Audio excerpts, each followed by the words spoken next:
so many people are just sitting here unaware that they're really one hit away or one problem away from having a significant health crisis. And what I'm going to cover today will help us demystify why some people already are struggling with long COVID.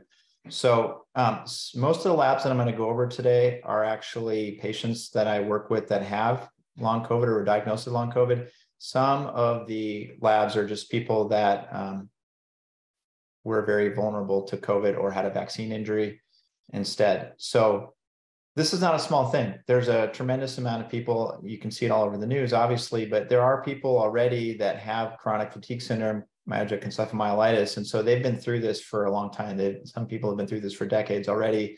And now you have this new crop of people that have had COVID or were vaccinated for COVID, and their life isn't the same. Okay, so this is a huge, huge, huge amount of people.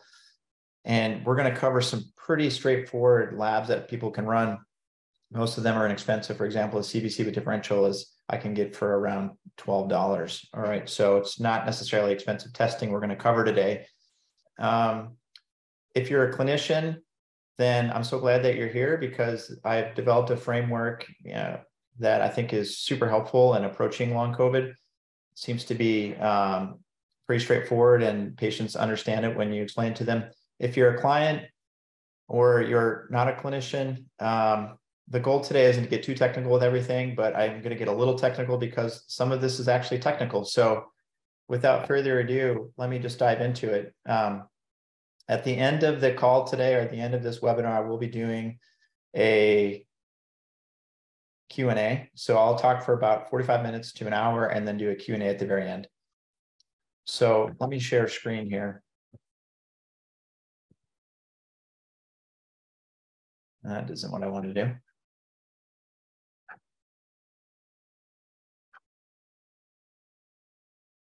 All right. So if I hit play, then that means that I might lose the Zoom. So I'm not going to hit play. I'm just going to go to the next slide. Here's that wonderful drawing that I did. I got some good feedback on this drawing. And evidently my penmanship has improved over the years. But this is kind of the basis. So if you were at the first long COVID webinar, we talked about the 6 loops of long COVID. Now, listen, it's just a framework for a clinical approach. There's definitely more involved than 6 things, but we have all these people that are struggling right now: fatigue, neurological symptoms, cardiac symptoms, digestive symptoms, emotional issues. They have so many symptoms. The symptoms just basically are running amok, right? And then underneath those symptoms, we have 6 loops of long COVID that we can kind of point to as kind of pivot points in their case as far as evaluating what's going on with them. And then history and exam and labs will tell us what is actually driving the 6 loops. Does that make sense? So we get a kind of a checkpoint of where they're at in these different systems. And then we actually can use objective data, history, exam, labs, diagnostics, forms to really determine what's going on with that particular person, and then figure out what we're going to do for them that's specific. There's really no protocol that's going to work, and there's no one lab test you can run or one exam finding that you can do. There's not one genetic test you can run. It's really a constellation of findings that becomes their formula for success, as it were, as far as case management goes. Now, if we look at this slide again, all right, what are the 6 loops of COVID? Let's just call it mucosal symptoms hang around. So the virus enters through the lungs or through the stomach. People tend to have inflammation in their mouth, in their sinuses, in their nasopharynx, in their esophagus, in their stomach, in their lungs, anywhere the virus touched initially. And then we can just add to that basically the mucous membrane. So also besides the GI, vaginal issues, bladder issues, things like that. Okay, so we have lungs, sinuses, throat, esophagus, stomach, GI system, bladder, genitourinary system, and vaginal area. Okay, those are all different areas that could be significantly impacted in loop 1. And we're going to talk about some lab findings that go with that. Okay, loop 2 is the mast cell issue. That's mast cell activation syndrome. Loop 3, and that's going to lead to a lot of histamine issues, or histamine issues can also lead to the next loop, which is neurogenic inflammation, which I discussed in great detail in the second video. The next loop is related to fibrosis, basically accelerated aging, accelerated neurodegenerative process, neuroinflammation, scar tissue formation, keloid scars, immunosuppression. That's loop 4, fibrosis. That means there's no getting that tissue back to healthy tissue. That tissue is now permanently altered into aged, older tissue that won't come back. Loop 5 is chronic infection or reactivation of infection. And then loop 6 is the autoimmune, either new autoimmunity or flared autoimmunity. As part of neurogenic inflammation in loop 3, we have POTS, migraine, stress chemistry. So that's anxiety and depression, brain fog. Okay. And so these show up differently in exams. They show up differently in histories. They show up differently in symptoms. They show up differently in labs. And so the purpose of today is to get into the labs. So if we just look at section 1, which was the GI or the mucosal areas, so lungs, nasopharynx, throat, etc., we start just looking at some things that could happen there. This is a client who had a persistent mucus situation after they got COVID. And so we did a swab of their nares, and we see that they had Staph aureus, large amount. So Staph aureus does belong in there, okay, but it's way too much.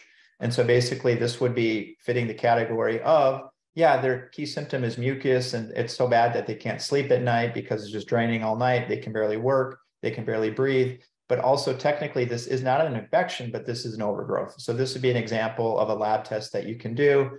And it's pretty straightforward. You just swab their nose and then mail it in, and then we have the results in a few weeks. This person was also swabbed for fungus and mold, and they came back normal on that. Okay, the next person, here is a situation where they did a stool test. Okay, now this person does have, you can see over here, high secretory IgA. Basically, secretory IgA is the immune system that's in the lining of our skin. Basically, it's on the surface of our skin. It's on the inside of our nose. It's on the inside of our mouth. It's on the inside of our intestines. It's everywhere that there's a lining. And so basically, SIgA can be depleted if we're really stressed, but it can be increased if we have inflammation at the lining of the mucosa. If you've ever eaten something and like you get that white film on the inside of your cheek and it just kind of sheds off, that could be an example of a mucosal inflammation. And you can get mucus also in your stool from stuff like this. But basically, this person has elevated secretory IgA. You can see they have bacteria and yeast elevation. You can see that they're low in short-chain fatty acids, which is super important for microbiome diversity, also helpful for neuroinflammation. And then they also had an infection. Now, this person also consumes around 20 alcohol beverages a week. So, you know, sometimes people will just go and they'll get their labs treated and then nobody ever talks to them about their lifestyle. You know, we wouldn't be successful at all in dealing with this mucosal inflammation without dealing with the alcohol. So that was just something to note. Now, in the parlance of the loops of COVID, this person has a mucosal loop here. Okay, even though it's only one, it is elevated on secretory IgA. They do have a infection. Okay, so that would be considered loop 5. Okay, and then they have a vulnerability to autoimmunity because of this lack of microbiome diversity. Now, if we look at their cortisol awakening rhythm, so these aren't really standard tests, but this next test on the right-hand side here is basically looking at cortisol. We talked about stress chemistry and neurogenic inflammation as part of the loops of COVID. And so here's a person that when they wake up in the morning, they have basically no cortisol, but then it goes up kind of outside of the optimal range later in the day. And then on the left box, this square here is basically when they wake up, their cortisol is 0.335, but then it drops to 0.037 by 7. So that's a paradoxical response. This is what's called a cortisol awakening rhythm. You ever heard somebody that has a really hard time getting up in the morning? What happens in the morning, once we wake up, within that first 15 minutes or so, 30 minutes, we're supposed to really have an elevation of our cortisol. And so this person is dealing with some depression, This person's dealing with some memory issues. This person's dealing with some immune regulation. And basically their brain cannot regulate cortisol, and that's going to create some significant problems for them. That's kind of an interesting test. So what we did here was a salivary cortisol test. This is actually run by another clinician, but I just did a case review for this person. The same individual has escalated. Okay, so now you can see that their morning cortisol, we already knew that was low. So this is a blood test. So morning cortisol is low. And then they have low red blood cells. Basically, they can't deliver oxygen to the brain, which is going to make their brain fog much worse. So this person is dealing with brain fog, tooth pain, significant pain all over their body, significant anxiety. And without oxygen in their brain, you could see how that would make somebody a little stressed, right? Now, they also have low thyroid function. It's really impossible to heal if your thyroid isn't working, and they have autoimmunity. So in the parlance of long loops of COVID, we have an autoimmunity, we have stress chemistry issues, we have metabolic issues, which isn't really even covered, but then we have lining of the intestine issues. And so this person has several loops of long COVID. And by the way, if you look at this slide over here on the right, they have low CD57. That's basically natural killer cells. So one of the loops of COVID, we talk about increased infections and vulnerability to blooming out of old infections. So this person had a blooming out of Lyme and a blooming out of Epstein-Barr as a result of all the stuff that happened. Now, he had Lyme and he had Epstein-Barr way ahead of getting COVID or getting vaccinated for COVID, but he didn't tolerate the vaccine very well, and he didn't tolerate COVID particularly well, or a mysterious infection that he had in December. Basically, when you have this type of natural killer cell activity, natural killer cells are what are called innate immune cells. They're white blood cells that are basically floating around in our blood, and they're like sheriff deputies. They can do a lot of different things. They're like law enforcement inside of our body. They're trained to do several different things, but there's only so many of them. One of the things they do is they can kill cancer cells. So having a low natural killer cell can make somebody vulnerable to cancer. And this person did have a squamous cell carcinoma that they had taken off their nose. Another thing that natural killer cells do is they kind of help us stay on top of infections. So imagine that if you had chronic Lyme, this would help make it more chronic. Okay. Now, did you know that when you have neurogenic inflammation, or when you have some of the cerebellar issues we talked about in video 2, that you can have apoptosis of these natural killer cells? And so what that means is that the brain issue causes these cells to die just by there being a brain issue. So this is where we can get into the neuroimmune aspect of managing a case with COVID. Now, the goal today isn't to really get into comprehensive case management and what I did for these individuals, but to really just show you that you can absolutely spot this stuff. It's right there. Okay, the next case. Here's another individual who had COVID. Okay, now these labs were taken before they had COVID, but I wanted to point this out because it's super important. You see this person has low SIGA right here. So this person was just a sitting duck to have a bad reaction to COVID. Luckily, they did not have a bad reaction to COVID. They took a bunch of vitamins and herbs based upon kind of a framework or approach that a colleague of Dr. Sam Yannick and some colleagues put together.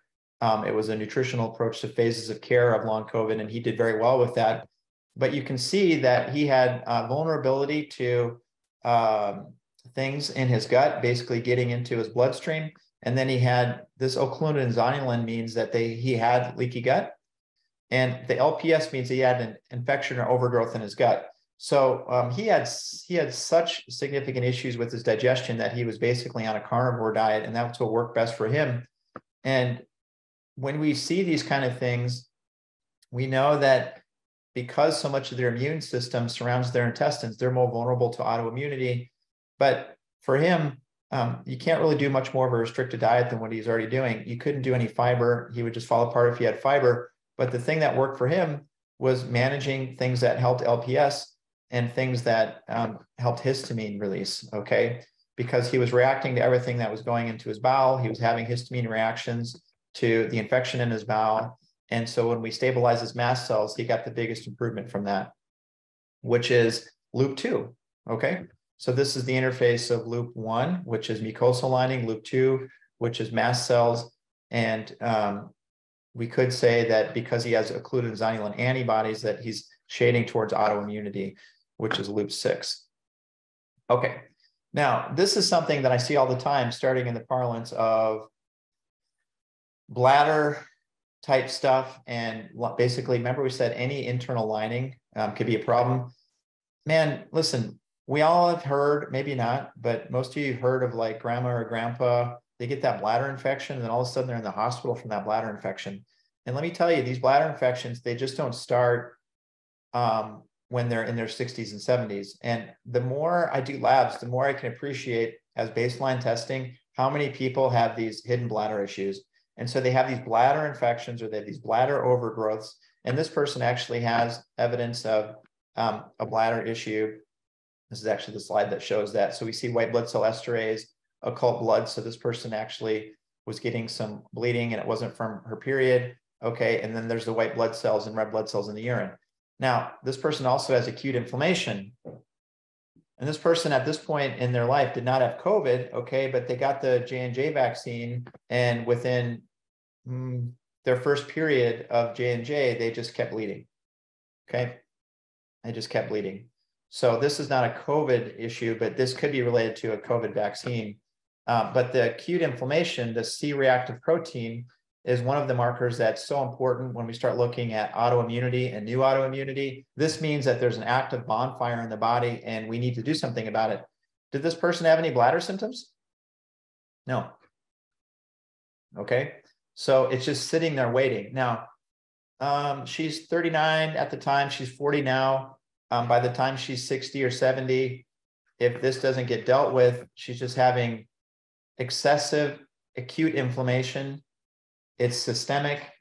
When you get acute inflammation that's systemic, you can see here the relative risk for cardiovascular event. That's kind of a scary thing that's to point out, okay, to folks when they read this. But basically, this person's risk of a heart attack or stroke is high, ongoing until that's resolved. Okay, so that's a really important marker.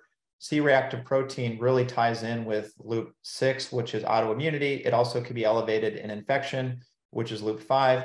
And C-reactive protein also is a significant cardiovascular marker. So one of the things that happens to people as they get older, they end up in the hospital with like delirium, or like their memory just gets shot. They miss their exit, you know, they can't drive anymore. They get in a car accident, they go to the hospital, they do a diagnostic on them, and then they're just told they have a bladder infection and that they had delirium or acute onset dementia from that. But listen, it would be cool to deal with this at 40 instead of letting this go run amok for 20 years. Now, the other thing about this is that the same immune system that attacks infections in hollow spaces or overgrowths. So if you have a bladder infection that's chronic, but it's not giving you symptoms, but your immune system is constantly trying to fight it, the type of immune system that fights infections in hollow spaces is the same type of immune system that carries out autoimmunity. So it's just really important to deal with these things. So that's just another example of a mucosal type loop 1 and a loop 5, which is a chronic infection, which could turn into autoimmunity. At this time, that person didn't have autoimmunity, but they did have some neurodevelopmental issues that was manifesting as dyslexia. Okay. Next case. All right, this is an individual who is in their 40s. They work at their desk in front of a computer all day doing design work. And you can see here, now, one of the things I want to point out about lab testing in long COVID or in any functional model or any, let me just, how do I say this? Lab testing, a person might go to a doctor and you can see that this result flag over here, they all say normal. You see that? It's all normal. All right. And so that all normal thing, you know, a doctor might just look at that and go, okay, nothing going on here. Or if they have an automated system, when it gets put into their automated system, like I use a system called Charm. And so if I do labs from LabCorp and LabCorp automatically interfaces with Charm, it will say normal on it. Okay, so this lab is technically normal, but this person can't look at a screen for more than a few minutes. Sometimes, you know, when he's really flared up, more than a few minutes, but he might be able to go a couple hours if he takes days off. Now, he's on a work leave, like so many people that have long COVID, they're unable to work. This is a guy in his 40s. It's during his peak time of his life where he should be doing awesome design work. And right now he's taking time off from work and he's not sure when he can get back to it. So it's like pretty significant. Now, if he goes to his doctor and his doctor looks at this and says, this is normal, then, you know, there might be some issues there. Okay. Now, this is where you start getting into the nuances of some of this testing. And so I don't want to spend too much time on this. Okay. But if you all just like look down here where it says neutrophils, neutrophils is another type of white blood cell. It's about 80% here. Now it's supposed to be no more than about 63%. Okay, so although his white blood cell count technically is normal, the percentage of neutrophils is way higher than it should be. Neutrophils actually are the types of white blood cells that go into tissue and wreak holy havoc. Okay, and you want that if you have an infected tissue, but if you have an autoimmune tissue, you don't want that. If you have a healthy tissue, you don't want them going in there. Now, do you see how this percentage, if we just look at the standard range here, you see all these, there's a standard range all the way to this is blank now, okay? Why is that blank? Well, what they do basically to get the standard ranges to know if it's flagged or not flagged, they take the average of everybody doing testing in the area, and then they go 2 standard deviations from the mean, and that basically gives you your ranges. And if you're outside 2 standard deviations, and there's some exceptions there, like cholesterol and so on, but basically, if you're outside 2 standard deviations, that's how a lot of labs, standard labs will look at things. That's why it's called standard range. And it's really based on who's doing testing in your area. Now, who's doing testing? Healthy people or sick people? Okay, so you can see how the standard ranges are already biased towards an unhealthy population. And so within that standard range, there's an optimal range. And that's what so-called functional medicine doctors do. They'll be looking at what's the optimal range. And it's called a functional range. And so those ranges are kind of based on physiology texts. And so those ranges are important. However, this individual, they're flagging as normal. And we go back to this area here where we say there's no standard range. Well, this is the part where I say when I was a young buck in chiropractic school and we were looking at labs, there used to be ranges for this. Okay, but there's no longer ranges. Well, why is that? Okay, well, there's no longer ranges for percentages of white blood cells because our white blood cells in the United States have become so screwed up that we can't give a standard range. Okay, it used to be that around 58 to 62%, and I'm old enough to say that now, it used to be that this was 58 to 63%. Now, we don't know, okay? But luckily, we can remember, we can look back. Je viens de, right? I remember, I will not forget, okay? And so basically, we're going like this. What's optimal here? And this is definitely not optimal. This person has acute inflammation that's infiltrating tissue, and that's part of why he feels so bad. Now, his chief complaint, he's having muscle loss, he's having brain fog, he's having vertigo, he's having dizziness. Okay, he's having all these symptoms of concussion, never had a concussion. Now, if you look at his white blood cell count, you can see it's also on the high end of normal. It's not normal, folks. This should be around 6.5 optimally to maybe 7.5, 8. Okay, if it starts shading above 8, in my opinion, this looks like it could be an infection or some sort of acute immune-based issue. So this is how an infection or long COVID can hide in plain sight. Now, if we just go a little bit further and just go back to this for a second. Okay, this is loop. This would be loop 6. This would be an activation of an old infection, or this could be like a significant autoimmunity that's starting to happen. But basically, this is immune activation. Okay, now, look, he's got total IgE. IgE is a type of antibody that we make. If we go back to this slide up yonder, okay, total IgE, think of mast cell, think of Th2, this little loop here. So that's the loop between something ticking off the lining of your body and a bunch of mast cell activation or potentially B cell activation or what's called Th2. So without getting into the major immunology with everybody here, for those of you clinicians, you know exactly what I'm talking about. If your patients, just know that if you have high IgE, that means that you've tipped towards a polarization pattern in your immune response, and you're a sitting duck for autoimmunity, you're a sitting duck for food sensitivities, you're a sitting duck for chronic infections, and you're a sitting duck for long COVID. Okay. We can also see here that this person has high CRP as well. Now, this lab has a different range. He's barely over, but he's over. And so basically he has acute inflammation that's immune-based in his body. It could be infection. It likely is infection. He doesn't necessarily sweat at night. He doesn't have swollen lymph nodes. It's not 100% clear where it is, but there is some evidence that he might have a sinus issue going on. So that might be something that we pay really special attention to in the first phase of his care plan. This is basically hot off the presses. You can see here, and I haven't started managing this case yet. In fact, we have a consultation tomorrow. Okay, this same individual has high MMP9. This is matrix metallic protein 9. Basically, if you imagine like, gosh, I was trying to think of this the other day with the same patient. So what's that movie where like the movie Medusa's in it, and it's like an old movie from the 80s, and there's this guy over there, and like he's trying to walk through a courtyard, and suddenly the statues come to life and they have spears. I don't know if you remember that or not, but basically it's a pretty cool movie. Anyway, if you imagine these white blood cells that are basically tucked inside tissue, and they're silent, they're just sitting there, they're not doing much, okay? They're actually bound to the wall of the tissue by something called endochinase, okay? Or endokinase, depending on who you ask.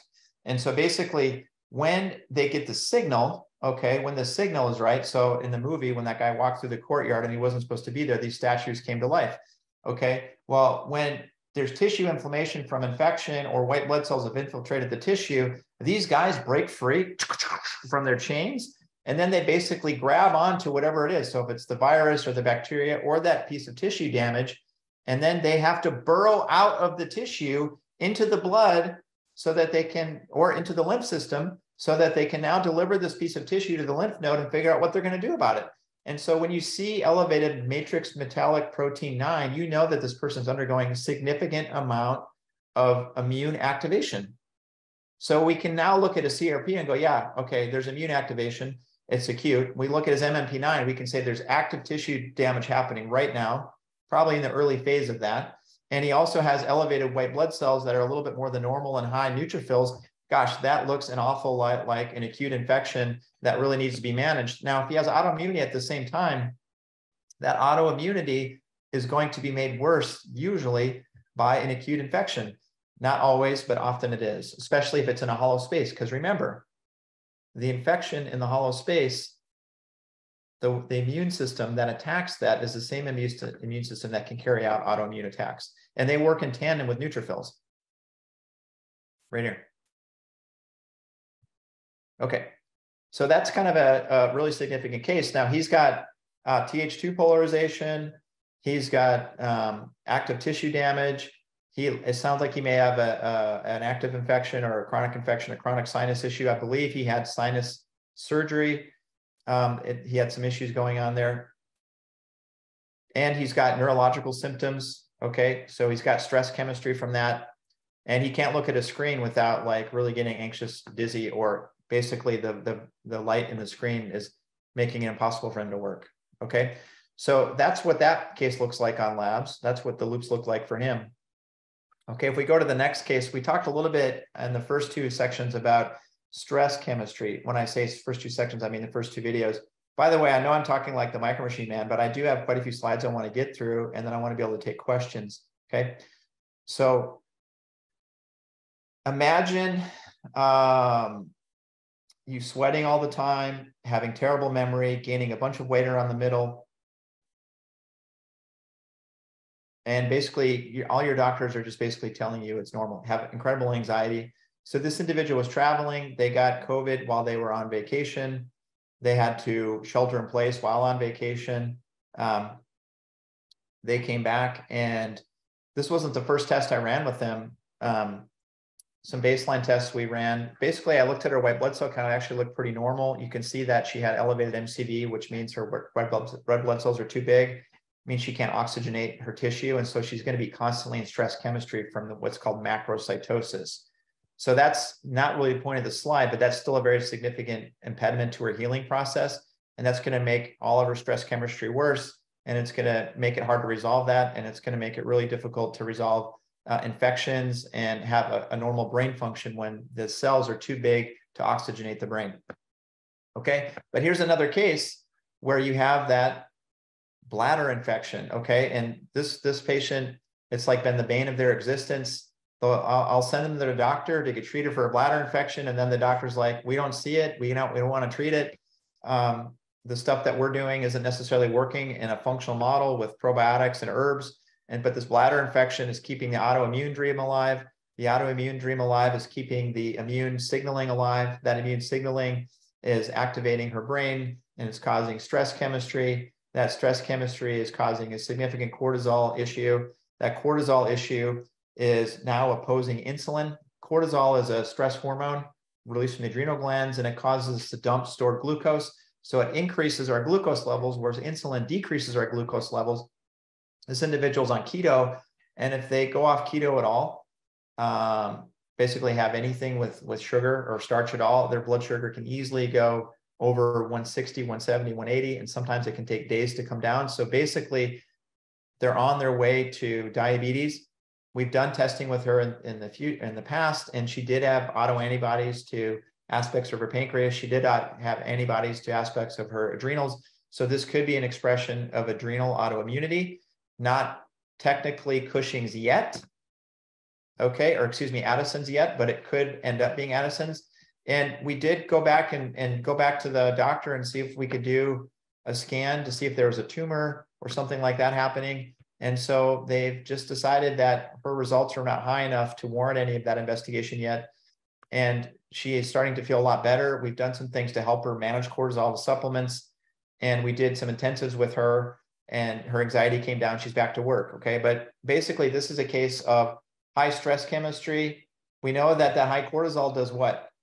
One of the things it does, if you've ever read The Biology of Belief, Dr. Lipton talks a lot about what stress does to the brain. It basically acts like a tourniquet to parts of our brain. It keeps us in fight or flight. So imagine a person with a memory issue now pulling blood out of the frontal lobes. What's that going to do to your memory? What's that going to do to your sleep? And of course, we know what cortisol does to the immune system. It suppresses it. So is that going to help her get over her bladder issue? It probably has a lot to do with the idea why none of the herbs that I've given her helped her resolve the bladder issue, right? And then what else happens when you have impaired blood flow to the brain is that part of the brain, the dorsolateral prefrontal cortex, for example, is very sensitive to that. We saw with her saccadic latencies. That was something I talked about in the last video, okay? So these things all snap together very well, but she could not lose weight, even on keto. She was having weight gain around the middle. And so basically, this is the interface of stress chemistry, chronic infection, mucosal issue, and then we talked about her case a little bit in the last brain seminar. But this is what that would look like on labs, okay? Now, if you looked at this white blood cell count, her white blood cell count does not look like she has an infection. Her neutrophils and her distribution here, even though it's now not established, this to me looks like really nice in the functional range. So if I was to look at her white blood cells, I'd be like, wow, I don't really see any issue, okay? But if we look at her urinary testing, we definitely see an issue. And if we look at her stress chemistry, we definitely see an issue. If we look at her brain, we definitely see an issue. And if we look at her blood sugar, we see an issue. Now, in addition to that, her cholesterol is not very good, okay? Now, keto, typically when done properly, can lower cholesterol. Keto with too much saturated fat can be a problem. Now, listen, she's not eating carbs, okay? But she's eating saturated fat. And she's getting insulin surges from the high cortisol. So essentially, even though she's not eating sugar, the cortisol is causing her to secrete insulin, and the insulin is oxidizing the fat. And so she's still getting some of this bad cholesterol stuff because we haven't been able to get over on this immune thing. So although keto is working for her, it's not really helping her cardiovascular risk at this time. But if she goes back on starches, it would be worse. Now, this individual was asked to go on a statin, and the statin basically wrecked her. We'll just say that. Now, the statins don't wreck everybody, and certainly a cardiovascular risk is not something you want to just let keep going. There's like 12 different theories of cardiovascular disease. The cholesterol model is one model. You definitely don't want a total cholesterol to good cholesterol ratio here above 5. And so it wasn't like bad advice to say go on a statin, but it completely wrecked her. Okay, so what can we do? Okay, all we can do is try to modulate her cortisol. We work with her brain to see if we can get her brain to start monitoring and modulating her stress chemistry a little bit better. And so now that we've done successful things with her brain, in fact, we did something called transcutaneous vagal stimulation to help her brain. I'd be really interested to see what her cholesterol looks like and her cortisol numbers look like, because she's back to work, her memory's a little bit better, and she's definitely functioning at a higher level.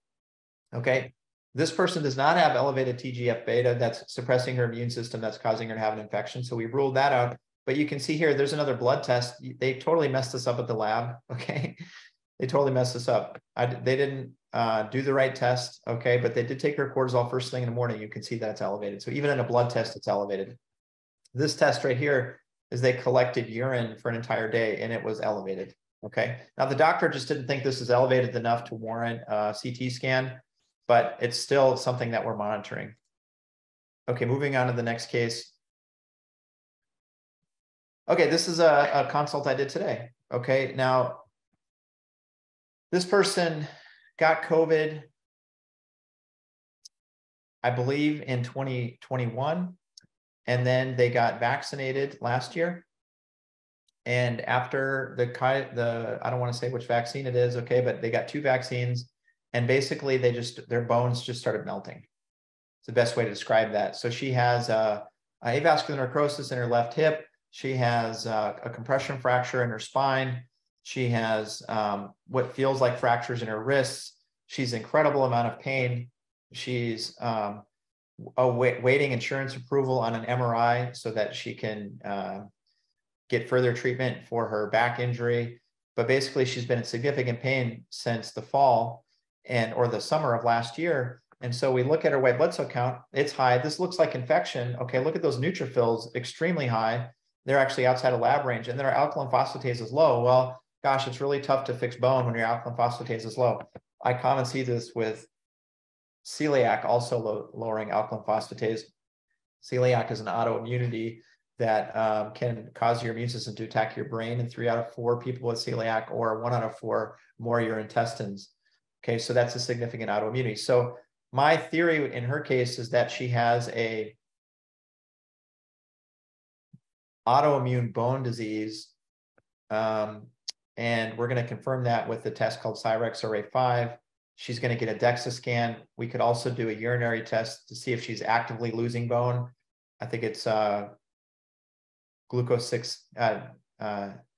6-PD or glucose 6-phosphate. I might be getting that mixed up with another test, but there's a urinary test to actively look at bone loss.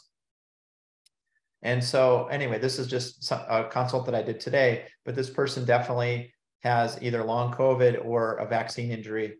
And that's an immune-based thing, okay? So we're thinking this is loop 6. Her acute phase reactants were normal though, so she didn't appear to have like acute inflammation, despite the fact that she has white blood cells and neutrophils. Her ferritin was not tested, so she could have other acute phase reactants, meaning there might be other tests besides CRP we can look at to look for acute phase inflammation.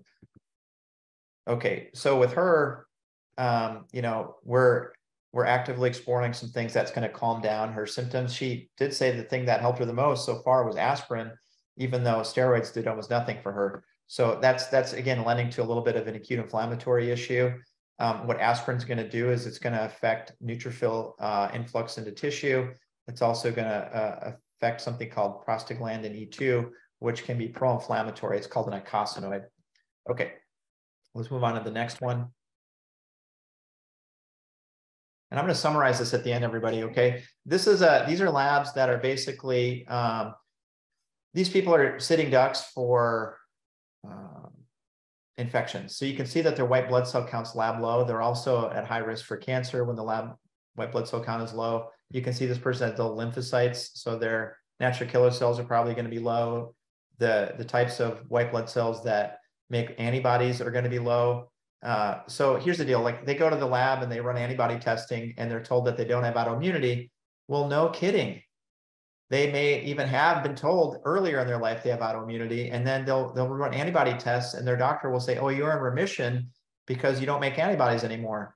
Well, not so fast. Their white blood cell count's low. They can't make antibodies, okay? So like, don't be the doctor that is diagnosing based on one lab. We want to be the doctor that understands the full breadth and depth of their case and can actually walk through it with them so that we don't tell them that they're cured of autoimmunity, which is impossible, by the way. And then they're just completely fluxumed as to why they feel so terrible with long COVID, even though they have all of their autoimmune symptoms flared up. So this individual really is likely to get an Epstein-Barr flare out. If they have Epstein-Barr, they're likely to get a cytomegalosis flare up. If they have that, they're likely to get their sinus issue to flare up. They're not going to be able to get over on their chronic Lyme issue. Now, remember we talked about how stress chemistry and brain issues like the cerebellum, like balance testing, finger to nose, could suggest there's a cerebellar issue that can cause apoptosis of white blood cells. Well, gosh, what if they have this? What if this person had POTS and this person had vertigo and this person couldn't even take any supplements? What are we going to do? Well, we're going to work with their brain to see if we can get their brain to stop killing their white blood cells first. That's what we're going to do. Okay. But what if this person has zero neurological symptoms, has like significant, let's call it thyroid autoimmunity, Hashimoto's, or celiac disease, or rheumatoid arthritis, which have more of what's called a Th1 endotype. Okay, meaning these white blood cells, these neutrophils that are 76% and should only be about 63%, they're just actively burning down their joint tissue, their thyroid, and their small intestine. And by the way, if they have any neuroinflammation at all, that systemic peripheral inflammation is going to make their neurogenic inflammation much worse. Okay, so this is a loop of chronic immune reactivity.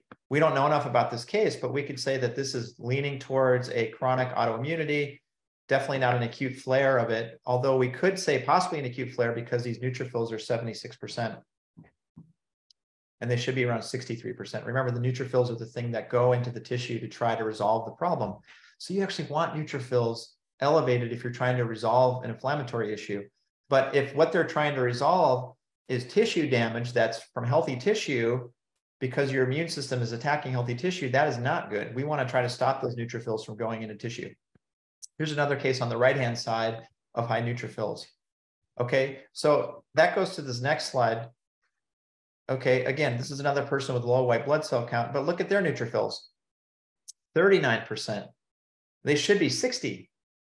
Look at their monocytes. Monocytes should be about 4 to 8%, right? So now their monocytes, they're like Pac-Man. They just go around and they're the ones that go into tissue and they actually eat the neutrophils. So the neutrophils go in first when there's damage and then the monocytes follow and they eat the neutrophil. And if the monocyte doesn't take care of the problem before this timer goes off, it explodes. And then you get all of this, what's called secondary necrosis in the tissue, which means rotting of tissue due to inflammation. So this person has definitely a lot of tissue debris. They have a lot of tissue damage. They have monocytes that are almost 200%, the range that I'd like to see. They also have lab low neutrophils. They've been fighting something for a very long time. They're not winning. They don't have a kidney problem necessarily. They don't have aplastic anemia or a bone marrow problem because their white blood cell, their red blood cell count looks normal and their platelets look normal. Okay, so there's a way to actually look at these labs and go, okay, you know, without teaching an entire blood chemistry course, the idea is like you look at this and go, okay, clearly this is out of range. Clearly, if they have antibody testing that says it's negative, we can't really, that's like saying that there's low bacteria in a fish tank that's empty because there's no water in it. Okay, oh, there's no fish in this stream. Yeah, right, there's no fish in the stream because there's no water in the stream. Okay, so if there's no white blood cells, then there's going to be fewer antibodies. And by the way, if this person has an antibody elevation, they really have a problem. Okay, so something to consider there. That's what that looks like in a chronically activated person. This person on the right, actually, see if I can make this a little bit bigger. This person on the right, you can see their neutrophils are 71%. This person had a death in the family, I think a vaccine and COVID. This is a couple of years ago, all at the same time, and then started getting excruciating shooting pains at night when she slept and significant SIBO and significant bowel issues as a result of that. She also had elevated LPS in her bowel and her array 2 testing. So she had basically neurogenic inflammation, which is a loop. She had chronic immune activation leading to infection in her gut, which was a loop. She had autoimmunity, which was another loop. So gosh, that's what that looks like for that person. And for that person taking, where'd it go? For that person, sorry, I have to jump around so much, folks. I think I lost my slide here. For that person, an anti-inflammatory fat for the brain really made a pivot point in their case, but we weren't able to resolve everything in short order. Like, we're still working on stuff, okay? Now, this looks pretty decent. That's white blood cell counts 5.2. You can see this person also has macrocytosis. Look at the neutrophils, 40%. Okay, the lymphocytes, 45%. So this is too low. Okay, so this is a person that basically, let's say they had normal, let's say their MCV was 96, not 98. Their lab would flag as normal. It wouldn't flag at all. Okay, but this person has long COVID. This person had vertigo. This person had feet that turned white and purple. This person had ear issues where they had eczema in their ear or infections. They've had like 4 ear infections since they had COVID for the second time. They've had the flu. They get chronic infections. This person cannot resolve infections. Now, they used to have high TGF-beta. We're going to get into that last loop here. Okay, TGF-beta here in a second. I've been talking about it and saving that for last. But basically, let's say that this person here wasn't another person. Let's say that was the same person here. I would be stoked if this person went up to 5.2 from 2.7. I would be so happy. Okay. But this person could feel worse. Why? Well, what if their white blood cells became more abundant, but their autoimmunity wasn't mitigated? So now the more abundant white blood cells were more effectively attacking tissue. Do you see how complicated this can get? Okay, so you can't just look at a lab and go, you're better. So this goes to the kind of like what clinical practice is like. I want to share this with you folks because you're like, well, look, can I just do a 15-minute session with you? And I'm like, maybe. Okay, but I actually need to look at this lab. I need to look at your old labs if you have them. I need to talk to you about what we did. Okay, but not what we did. I may recommend 3 supplements and 2 brain exercises, extra sleep, avoiding gluten, if this person had to avoid gluten. And then, okay, that's my recommendation. What percentage of people follow my recommendations that we talked about? 100%. Almost none. Okay, some people do. Okay, this person's awesome with most of her recommendations, but I need to know, okay, when you tightened up on supplement A, how many did you get to? And then what was the symptom you got when you found out it was too many before you subtracted 1? What did you do on supplement 2? How did you do on supplement 3? The same set of questions, okay? How has your sleep been? Okay, how is the stuff going on in your ears? Okay, I need to check in on every single symptom. And then I need to go, what's left that's hanging around? Okay, and how close are we to your goal? And in order to do that and look at all those different labs and then talk about, well, let's say one of those supplements didn't go well. Okay, I need to figure out what was the symptom, why did they stop it, how long did it last? And you can't do that in 15 minutes. I need minimum 30 minutes to get through some of this stuff. And it's okay, but sometimes people think I'm just like, I don't know, none of you, of course, okay, but I get some feedback that people are like, do I really need, 45 minutes to talk to you? And I'm like, if we don't need it, we won't take it, okay? But like, yes, if I'm recommending 30 minutes, it's because we need 30 minutes, okay? If I'm recommending an hour, it's because we need an hour. And it's not because, I want to book an hour. It's because that's what I think we're going to need. And by the way, I can talk at like 50% the pace that I'm talking right now, okay? I could talk 2 or 3 times faster than this. In fact, I have. Okay, sometimes when I teach seminars, I'm getting to the end of the seminar, I need to go really, really fast, okay? But the idea is if I'm going really fast, what is the client going to get out of that? The good thing about this seminar is recorded. You can watch it again and again and again, and you can slow it down. But the idea is you can't rush this stuff, okay? And my job isn't to fix labs. My job is to help a person create conditions that are right so they can heal. This person has macrocytosis. They cannot deliver oxygen effectively to their tissue, more importantly, their brain. Are they in the right position to heal? 100% no. Okay, is this going to affect every single thing that we're trying to fix? 100%. What do we need to do to fix this? I don't know. Is it a B12 issue? Is it a folic acid issue? Is it a stomach issue? Are they vegetarian? Okay, are they vegan? Okay, I know what's going on with this case, but do you see, now I need to go through that entire list of questions for this one little finding, even though the rest of this looks normal. But if this person who had white blood cells of 2.7 now has white blood cell 5.2, I'm thinking we're making progress. Look at 97 to 98. Okay, but this hasn't moved at all. 39%. This is like now 40%. But look at the monocytes. Down from 15% to 9%. That's less tissue debris. I get pretty excited when I see less debris. That means less tissue damage, less potential for autoimmunity, and that means that they're starting to rally. Unless they've just lost their capacity, but her capacity has gone up because her white blood cells have gone up. Do you see what I'm getting at? Now, where we started was she had almost triple the range, well, somewhere between double and triple the range of TGF-beta. Now, this gets into the loop of COVID, loop 4, which is basically fibrosis. Now, I'm going to spend about maybe 10, 15 minutes on TGF-beta.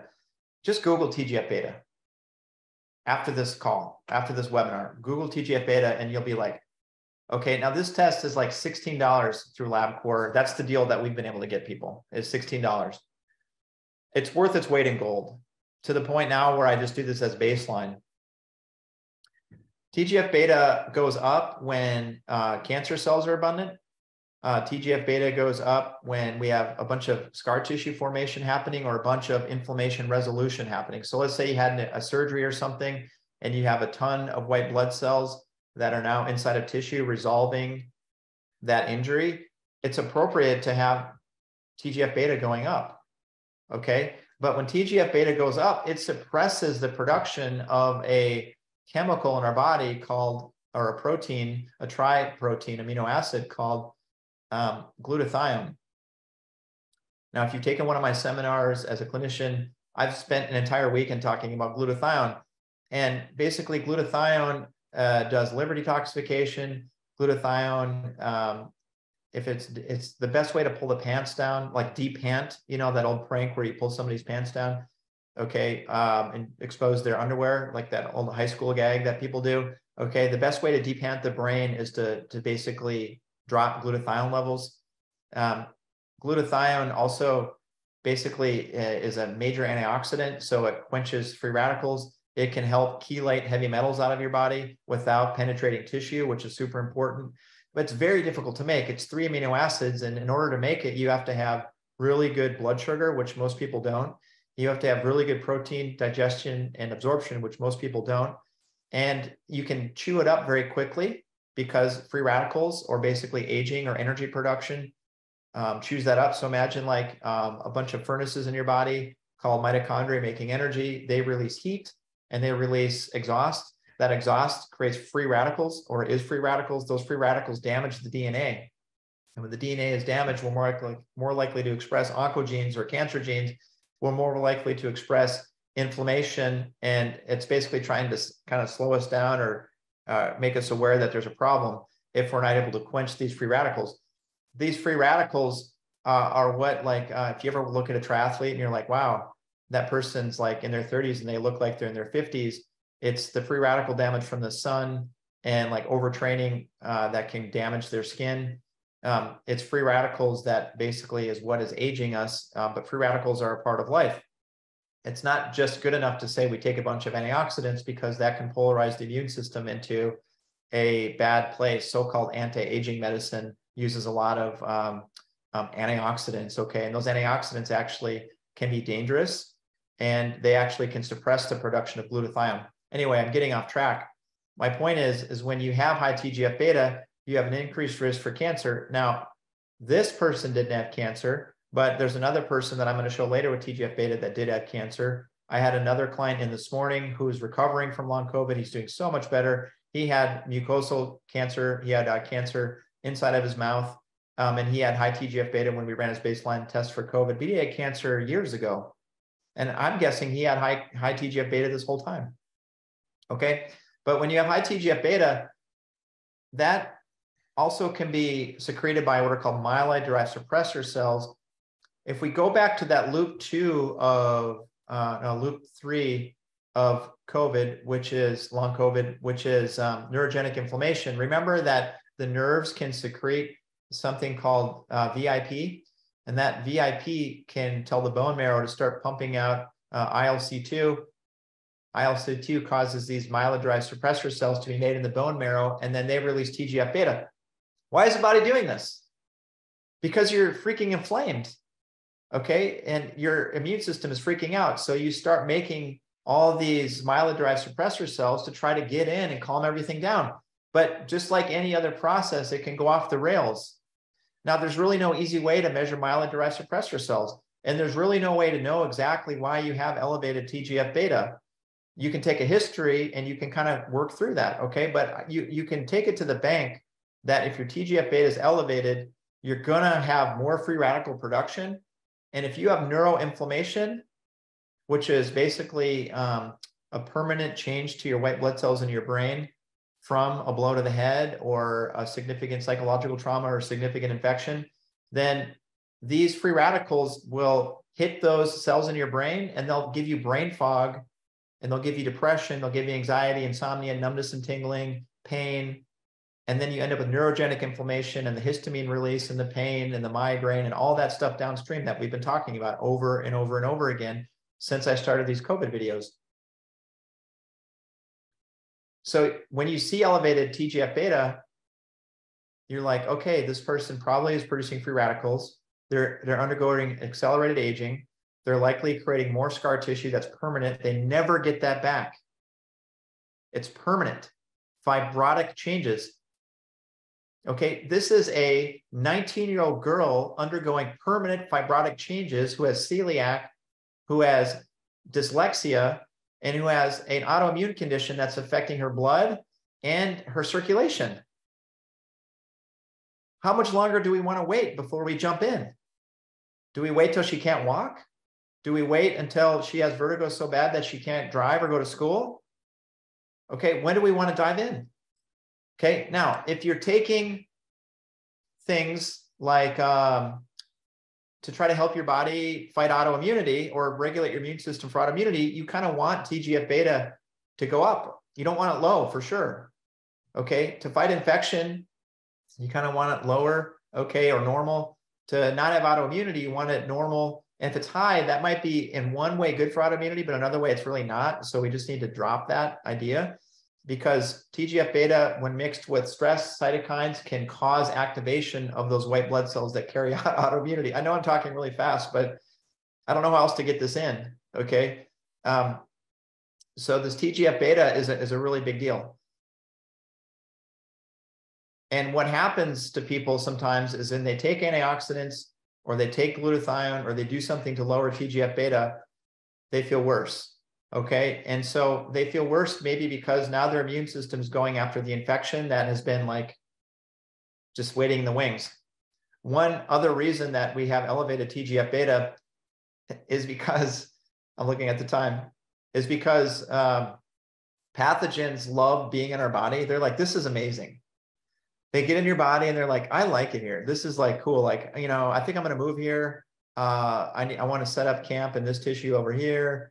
And we're going to start procreating. We're going to make a little dome and hide under it. So, you know, if we're going to basically squat here and we don't belong, but if the sheriff comes by, we're going to actually maybe kill the sheriff and eat the sheriff, which is basically killing the natural killer cell to try to eat it to survive. That's something this infections in the small intestine do a lot, and large intestine.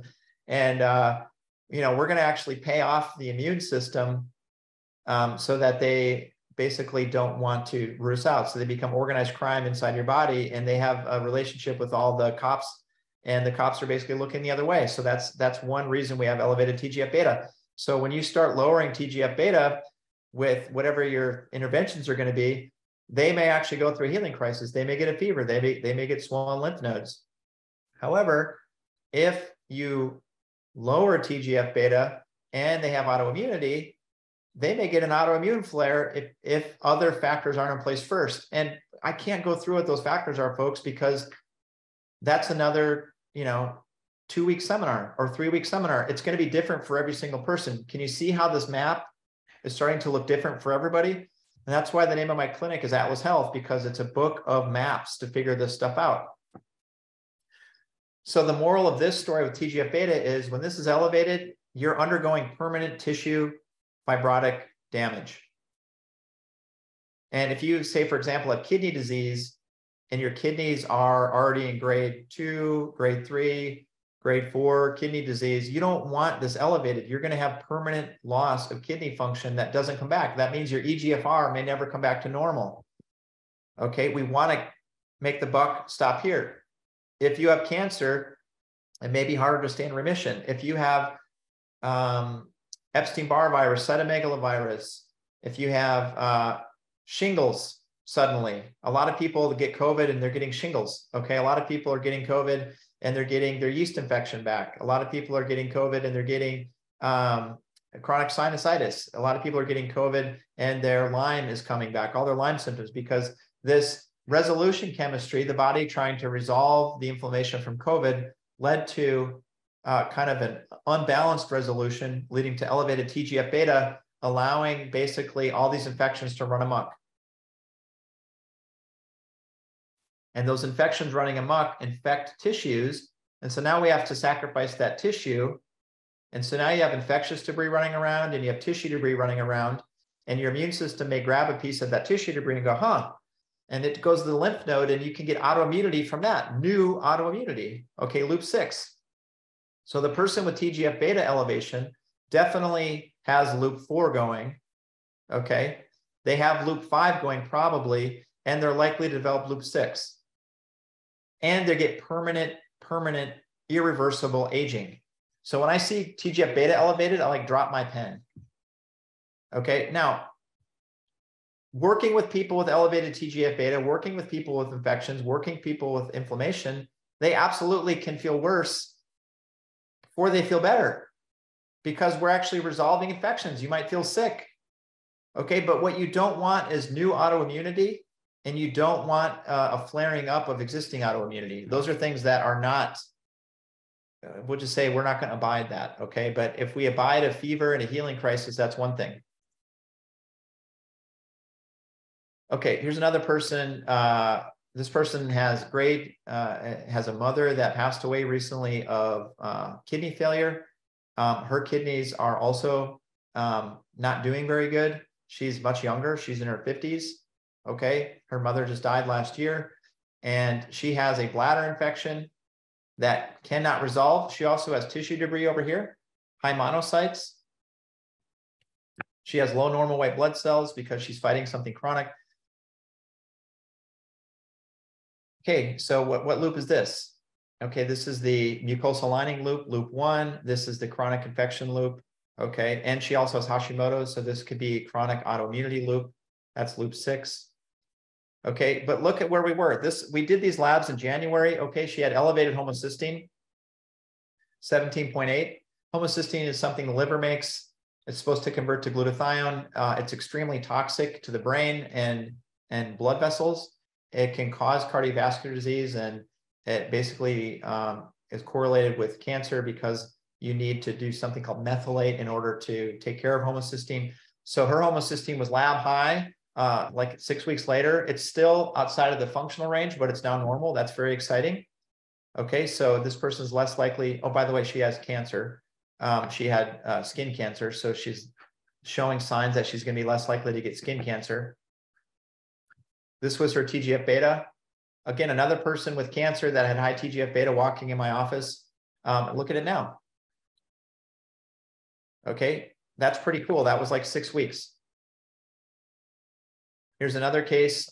These are 2 different cases. I'm seeing a ton of this. So if you have high TGF beta and you had mono as a kid, which most of us did, if you get mono when you're really young, you almost don't notice it. If you get mono when you're older, it can put you in the hospital. Okay, you have all these people with myalgic encephalomyelitis or chronic fatigue syndrome, and or like chronic food sensitivities, chronic concussion symptoms, and they just can't get over. This Epstein-Barr early antigen means that they had a lytic phase or an activation of an old virus. So it's kind of like you fight the virus off. It's like if you watch Star Wars, it's like the Emperor. I'll be back. Okay, he kind of shrinks away into the shadows. This virus goes into the DNA. It lies dormant until conditions are perfect. Like, for example, after a COVID infection and your TGF-beta goes up and boom, now it flares up. And then suddenly you're getting all these food sensitivities. You're getting a sore throat. It isn't strep. You're getting swollen lymph nodes.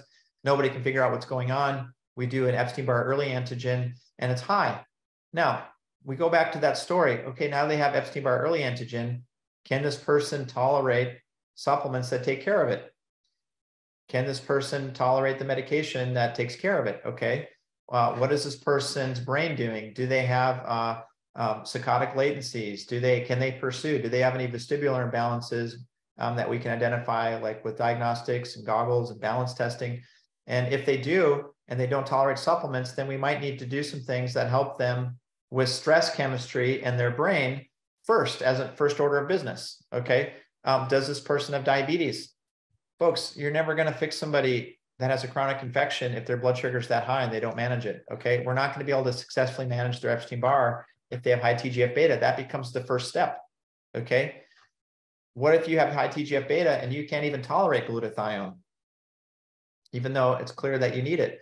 Okay, that's a number of people. So we have to have a way of figuring out how to do that stuff. If you're disappointed that I'm not going through how to do that, it's because every case is different and I can't say how we're going to do it every time, okay, until we get in there. Okay, now, this is a test. This person had migraines and severe insomnia. Okay, now look, no acute inflammation on CRP, but look, their ferritin's high. That's iron. So when your iron levels are, when your ferritin levels are high, your body's like saying this: we have iron, we want to pull it out of the blood and put it into storage because it's rusting from oxidative stress. So we don't want it to rust because that is like one of the worst things for the brain. That and black mold are like the two worst things for the brain. Okay, so we got to get this. We got to get this iron out of the blood. And so we turn it into ferritin. So this person probably needs antioxidants, but this person also may not tolerate antioxidants. Okay. But what does oxidative stress do to somebody with neuroinflammation? It gives them migraines. It gives them insomnia. It gives them brain fog. It makes them hurt. Okay. This person cannot tolerate supplements. And I learned the hard way. I kept trying supplements and we just could not, I couldn't get it through my skull that this person didn't tolerate supplements.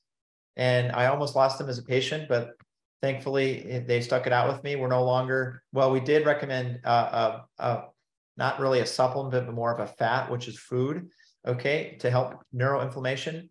But we're trying to stay away from supplements with her. And she has, this is a test called Cyrix Array 5. She had autoimmunity to phospholipid, which is the cell wall in every single cell in her body.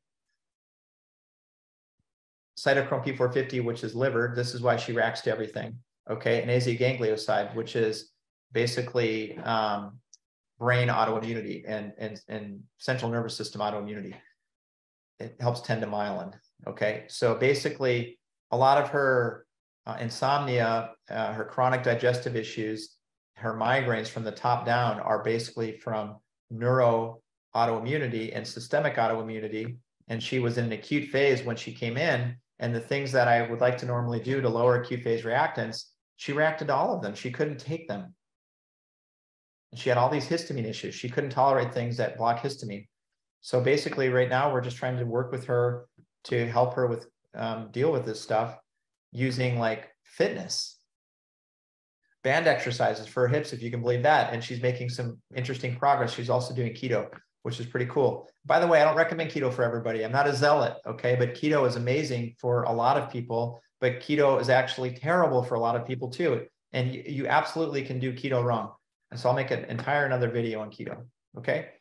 This test here is like $575. Okay. It's an expensive test, but it's worth its weight in gold. I can tell you, if you've had if you've had COVID and you're not feeling right, and you're not sure if you have autoimmunity and you're having neurological symptoms, it's really helpful to know if we're dealing with neuroautoimmunity or if you have other cells that are being attacked by your white blood cells. Okay. A lot of people with heart symptoms have myocardial peptide. A lot of people have digestive and circulatory issues. They have tropomyosin. Ascananca is large intestine, intrinsic factor, parietal cell. That's the stomach. So people with ulcers and that macrocytosis that we saw. Anyway, this is an amazing test if you have the budget for it. C-reactive protein, I believe I can get for $16. H. pylori breath test we did with her because she had chronic digestive issues. That was like $120.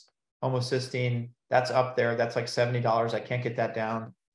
Ferritin is very cheap. Okay. A CBC with differential, which is basically looking at this test here. That's the white blood cell count. $5.50 plus like a blood draw. Pretty amazing. Okay. That we can get it for so cheap. So, okay. I know I was talking really fast there, and I'm hoping that I didn't overwhelm everybody. But hopefully motivated you to move forward with some lab testing. If you're struggling with COVID, I want you to know that it's definitely possible to figure out what these different patterns mean. But just looking at a lab test, one lab test by itself in the matter of like 2 minutes isn't going to be enough. We need to sit down. We need to look at it within the context of other lab tests if you have them, with your history, ideally with an exam, and really dive into it, okay, and figure out what are we going to do and when, what supplements might be helpful. And by the way, when you're working with a case that has autoimmunity, this is like one of the things I really wanted to cover today. So many people with COVID are in the age of COVID are wanting to stimulate their immune system. I want to stimulate my immune system. Okay. I want my immune to be strong, my immune health to be strong, which I understand. Okay. But if you want your immune health to be strong and you already have autoimmunity, what's that going to do for you? It could actually make your autoimmunity worse. You could take astragalus, or you could take green tea extract. Okay. Or you could take zinc, or you could take anything that stimulates the immune system. Echinacea. One of my favorite terrible supplements to take long-term for autoimmunity is elderberry, right? Okay. You could just totally wreck yourself with this stuff if you do the right thing, but at the wrong time. So I want you to be really careful with supplements. Of course I have a bias. All right. I'd like people to maintain safety. I don't think supplements are safe. I think supplements can be particularly dangerous. I think people underestimate supplements. I understand why certain countries want to regulate them more. At the same time, I hope that they don't take them away from clinicians that can use them, or make it harder to use them, because that would affect my ability to help you with supplements. But they're potentially like a godsend and amazingly helpful, and potentially extremely harmful. And if you ever wonder if your supplement is causing a problem, or you take a supplement and it doesn't go well, that's the moment when you need somebody with experience to guide you through that. So I highly recommend you don't try to do that on your own. Okay. That's my recommendation there. And you absolutely can give yourself autoimmunity with supplements. I did a whole video on how iodine can cause thyroid autoimmunity. And by the way, iodine is in salt in this country. So eating a ton of salt. Have you ever noticed? I had one patient who only got migraine flares, who had brain autoimmunity from gluten, if they had margaritas with salt on the rim. I mean, that's kind of interesting, right? Okay, well, the salt triggered an autoimmune reaction, and the salt also had iodine in it. So that's a double whammy for Hashimoto's. That's how ornate some of these different history findings can be. Okay. Is there anything else I want to talk about? Okay, if you have chronic infection and you try to stimulate the immune system for chronic infection, there's going to be at some point when there's diminishing returns there, particularly if you have autoimmunity. If you have autoimmunity and you try to suppress the immune system, you could cause blooming out of an infection. So there's definitely cases that you give them things that like stop inflammation, like turmeric or resveratrol, for example, have been shown in the literature to help with inflammation. Fish oil, that person all of a sudden gets a shingles outbreak. It might be suggestive that that pushed their immune system a little too far. It doesn't necessarily mean that you're daft or that you're a wanker as a clinician. It means that we learned something from it and we actually need to modify their care plan. And that's actually a realistic clinical scenario. And if all you're doing is doing a protocol, or if you're a client and you're expecting a protocol to work and something like that unexpected happens, there needs to be a way to work through that. These long loops of COVID, yes, they're long loops of COVID, but guess what? These are the long loops of any chronic degenerative problem, okay? And COVID just has an exquisite ability to basically take those pre-existing issues called comorbidities in the parlance of disease process and make them much, much, much, much, much worse. Same thing with the vaccine in some people. I've also seen some people who've gotten COVID and the inflammation from COVID and the inflammation from the vaccine actually help them resolve chronic issues, and they're better for it, okay? So we need to kind of move out of this idea that COVID is inherently bad, okay? It can be a gift for some people, but really if you're stuck with long COVID, or if you know somebody that's stuck with long COVID, I want you to know there's absolutely a way to work through this and get you to a place where at least you can understand the framework of what's happening. And with that understanding, the interventions can start to reveal themselves as we look at how you've historically responded to the different interventions that are available. Basically, a large number of people are on the cusp of developing chronic conditions that don't know it. And so a lab test like a CBC with differential, CRP, homocysteine, a couple different vitamin D tests, and TGF-beta, if I didn't say that already, that testing can really, from a lab perspective, give me a really good window into these different loops of COVID. And that combined with the history, and especially if we have the benefit of an exam, we can really turn this COVID thing on its ear. And I think this model of identifying physiological problems as a driver of disease and dealing with it ahead of disease actually could be preventive, which is super, super cool. And I'm just something I'm really excited about. So I really appreciate your time tonight and allowing me to share this with you.